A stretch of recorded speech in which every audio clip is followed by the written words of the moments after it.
Atgriezīsimies pie solo ģitāras uzdevumiem. Mēs jau esam iemācījušies izspēlēt lā minoru pentatoniku 5. pozīcijā.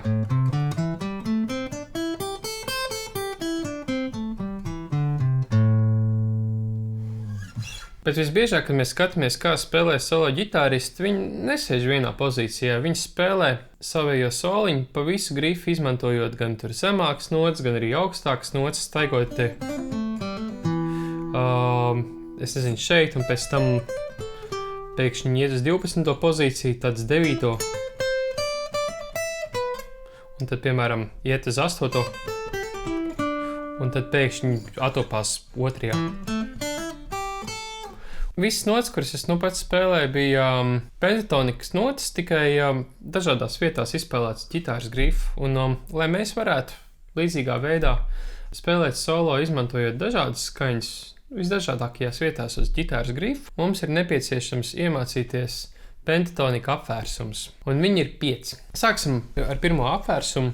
Tas būs izmantojot brīvās stīgas un izmantojot arī zemāko stīgu uz ģitāras standarta skaņojumā, kas ir nots mī.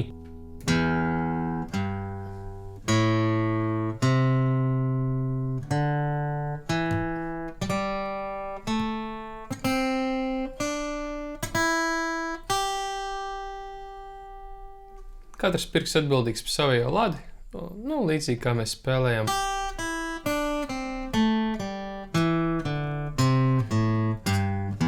Arī iepriekš.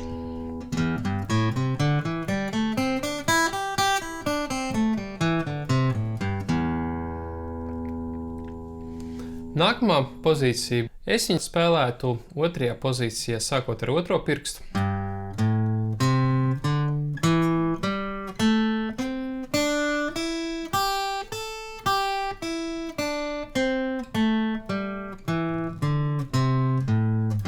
Daudz ģitāristi spēlētu šādu.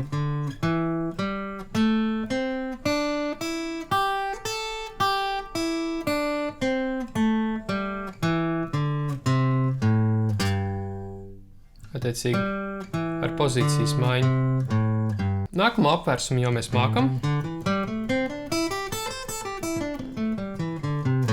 Pēc tam iesim tālāk uz do mažora pentatonikas apvērsumu. Līdzīgi kā iepriekš varam sākt ar 2. pirkstu, mēs esam 7. pozīcijā, un pēc tam uz nākamajām 2 stīgām spēlējam šādu. Tālāk šādu te, un uz 1. un 2. stīgas mēs taisam pozīcijas maiņu, ejam uz 8. pozīciju. Un ejot uz leju, atkal pozīcijas maiņa. Vienreiz izspēlēšu lēnām.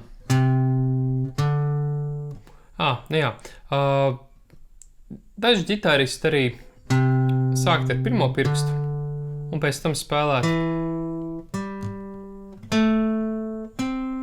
pozīcijas maiņu. Un vēl vienreiz pozīcijas maiņu.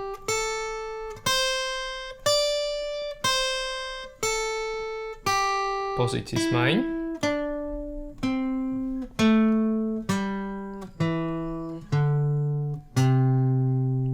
Šādi te.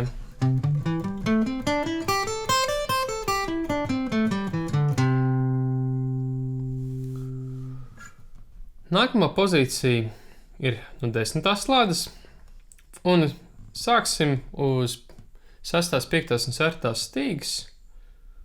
Stipri līdzīgi, tad 10. un 12. lada.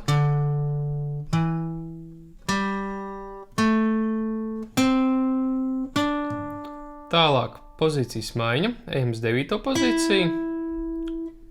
Mazais pirkstiņš nospēlē 12. un vēl viena pozīcijas maiņa.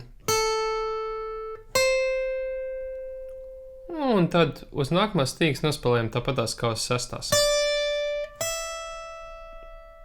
Un pēc tam tieši tas pats uz atpakaļ. Pozīcijas maiņa. Vēl viena pozīcijas maiņa.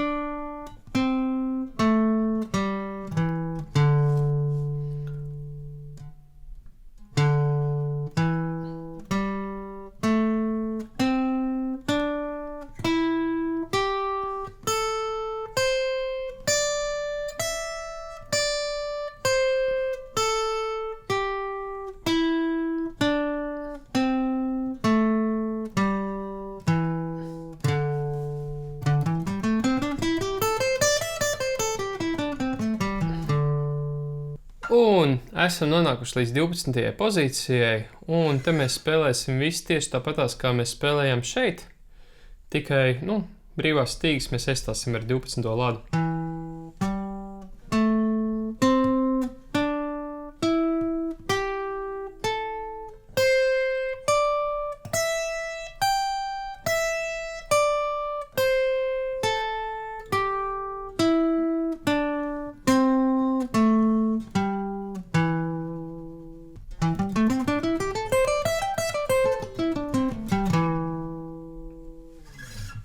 Tagad mēs esam iemācījušies visus 5 iespējamos pentatonika apvērsumus, bet tas vēl mums nedod iespēju brīvi orientēties ģitāras grifā. Lai mēs solo laikā spētu pāriet no vienas aplikatūras uz otru, pamēģināsim nospēlēt šīs pentatonikas tādā secībā, ka pirmo apvērsumu spēlēsim virzienā uz augšu, nākamo virzienā uz leju, tad atkal uz augšu, uz leju un tā tālāk. 3, 4.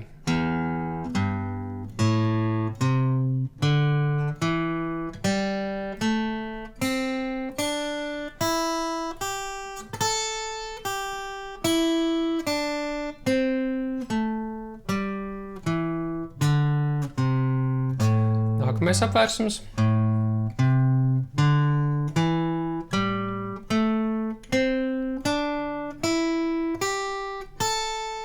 Nākamais apvērsums uz leju.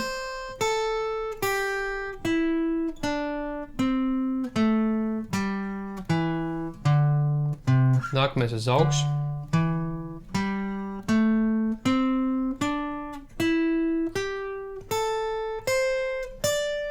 Un nākamais apvērsums uz leju.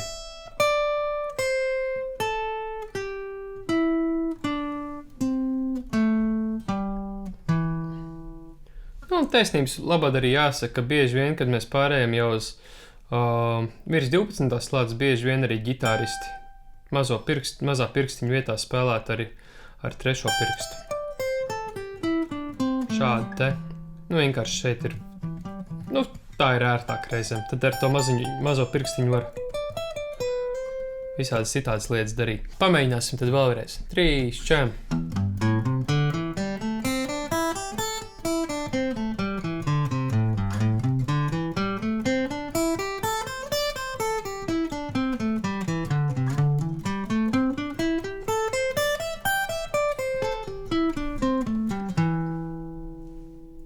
Vislabākais veids, kā trenēties šos pentatoniku vingrinājumus, ir sākumā lēnā metronoma tempā, piemēram, mēs varam sākt 60, un tad nākamajā reizē izspēlēt 61, nākamajā reizē 62, tad 63, un līdz mēs tiekam kaut vai līdz 300, pilnīgi mierīgi.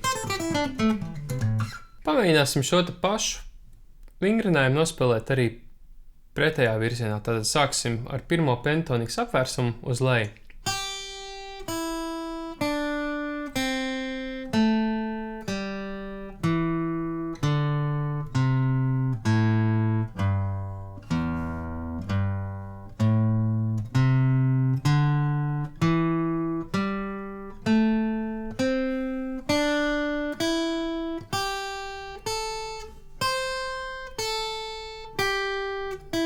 Ar mediatoru es cauri spēlēju alterētajā pikingā.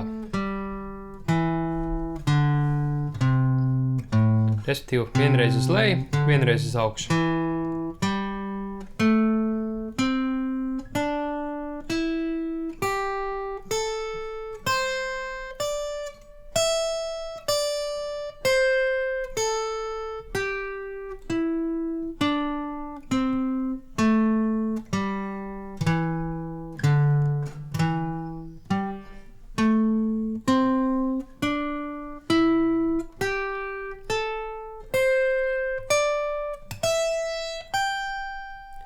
Un vēl vienreiz. 3, 4.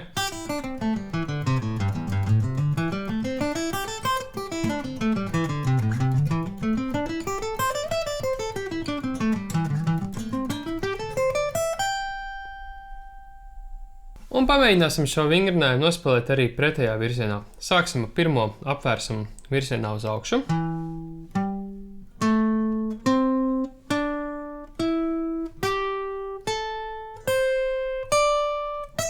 Un uz leju.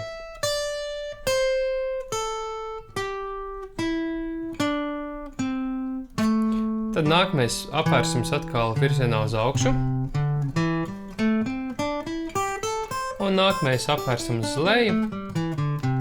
Nākamais uz augšu. Un visbeidzot uz leju. Un tieši tas pats pretējā virzienā. Tad pirmais apvērsums virzienā uz leju. Uz augšu. Uz leju. Uz augšu. Uz leju. Un uz augšu.